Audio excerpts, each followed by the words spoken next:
Nasabat ng mga otoridad ang mahigit 700,000 pisong halaga ng mga smuggled na sigarilyo mula sa dalawang suspect sa Maguindanao del Norte. Ang kabuuan ng balita mula kay Patrolwoman Maricris Algabre.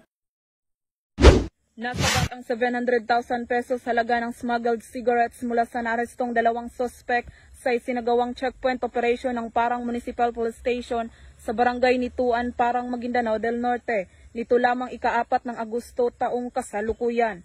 Kinilala ni Police Major Radzak S. Mosa, Chief of Police ng Parang Municipal Police Station, ang mga suspect na sina alias Jam, 51 anyos at alias Arn, 32 anyos.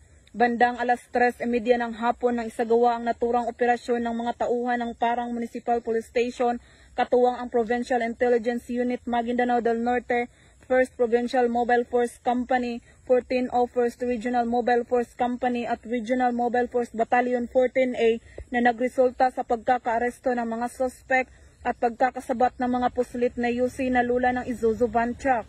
Nakuha mula sa operasyon ang 70 kahon ng smuggled cigarettes na tinatayang nagkakalagang 700,000 pesos.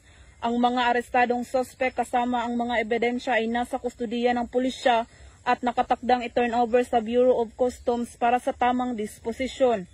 Patuloy naman ang Maguindanao del Norte PNP sa pagsasagawa ng malalim na investigasyon upang matukoy at mapanagot ang iba pang mga nasa likod ng smuggled na sigarilyo. Mula rito sa Rio ng Bangsamoro, ako ang inyong Police News Network Correspondent, Patrolwoman Maricris Algabre, alagad ng batas, tagataguyod ng balitang pulis.